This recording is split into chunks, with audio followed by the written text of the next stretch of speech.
أعوذ بالله من الشيطان الرجيم.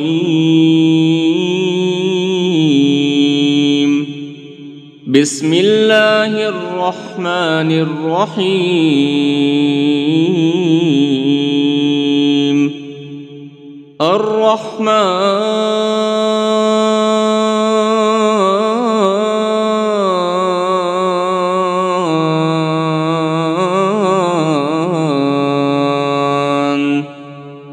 علم القرآن خلق الإنسان علمه البيان. الشمس والقمر بحسبان والنجم والشجر يسجدان والسماء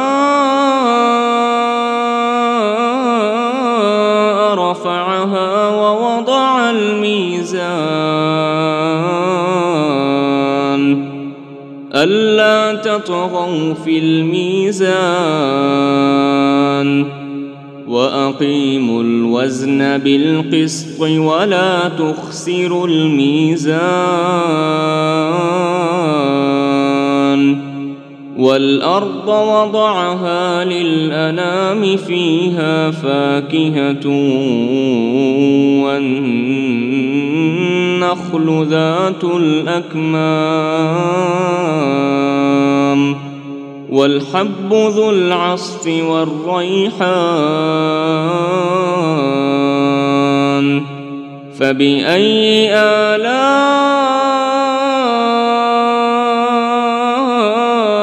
ربكما تكذبان؟ خلق الإنسان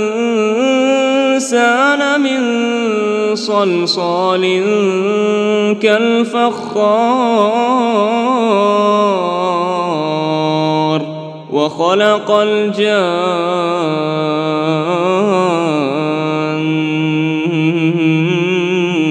من مارج من نار. فبأي آلاء ربكما تكذبان؟ رب المشرقين ورب المغربين. فبأي آلاء ربكما تكذبان؟ مرج البحرين يلتقيان بينهما برزخ لا يبغيان. فبأي آلاء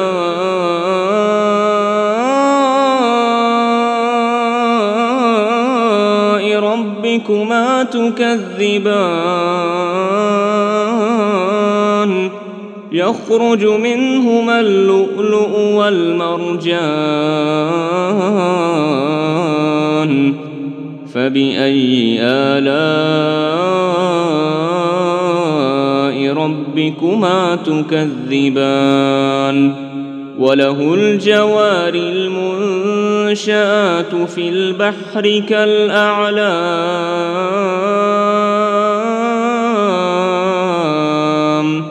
فبأي آلاء ربكما تكذبان؟ كل من عليها فان ويبقى وجه ربك ذو الجلال والإكرام.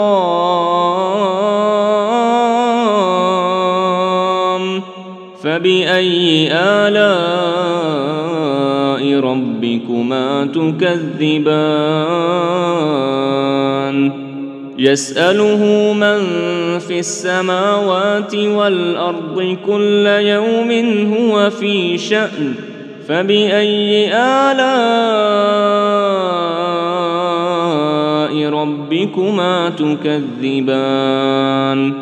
سنفرغ لكم أيها الثقلان فبأي آلاء ربكما تكذبان يا معشر الجن والإنس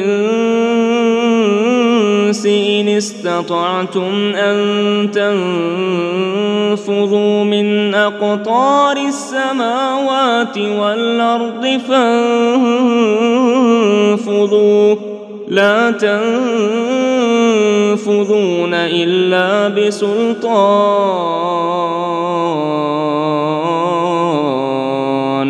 فبأي آلاء ربكما تكذبان يرسل عليكما شواظ من نار ونحاس فلا تنتصران فبأي آلاء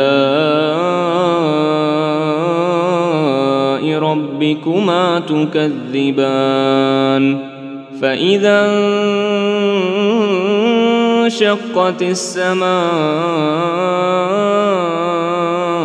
فكانت وردة كالدهان فبأي آلاء ربكما تكذبان فيومئذ لا يسأل عن ذنبه إنس ولا جان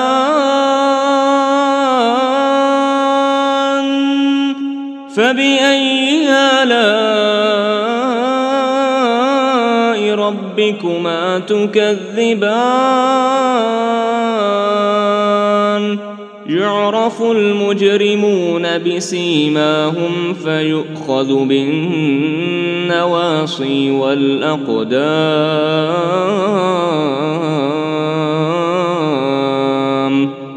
فبأي آلاء ربكما تكذبان هذه جهنم التي يكذب بها المجرمون يطوفون بينها وبين حميم آن فبأي آلاء ربكما تكذبان ولمن خاف مقام ربه جنتان فبأي آلاء ربكما تكذبان ذواتا أفنان فبأي آلاء ربكما تكذبان فيهما عينان تجريان فبأي آلاء ربكما تكذبان فيهما من كل فاكهة زوجان فبأي آلاء ربكما تكذبان متكئين على فرش بطائنها من استبرق وجنى الجنتين دان فبأي آلاء ربكما تكذبان فيهن قاصرات الطرف لم يطمثهن إنس قبلهم ولا جان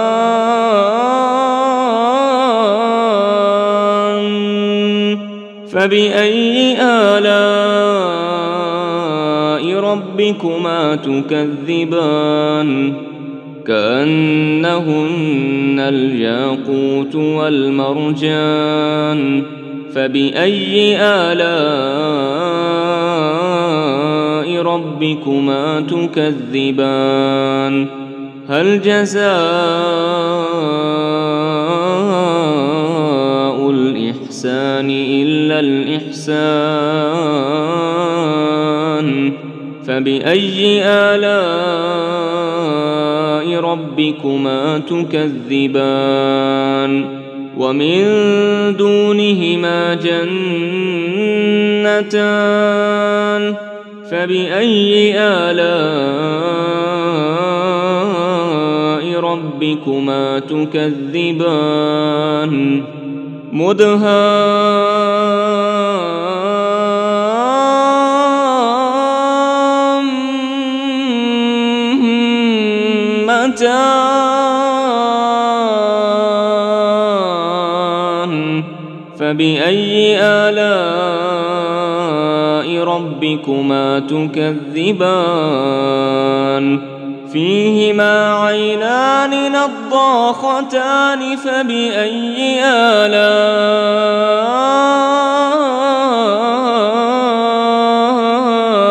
ربكما تكذبان فيهما فاكهة ونخل ورمان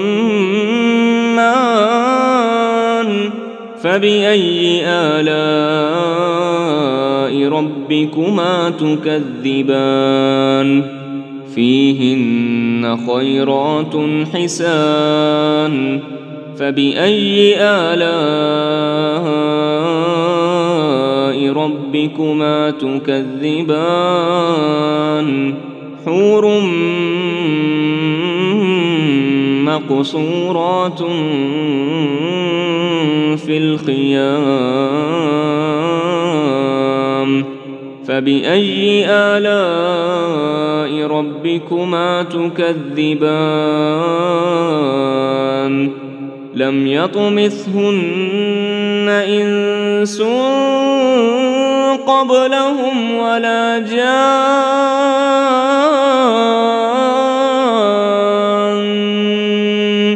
فبأي آلاء ربكما تكذبان متكئين على رفرف خضر وعبقري حسان فبأي آلاء ربكما تكذبان تبارك اسم ربك ذي الجلال والإكرام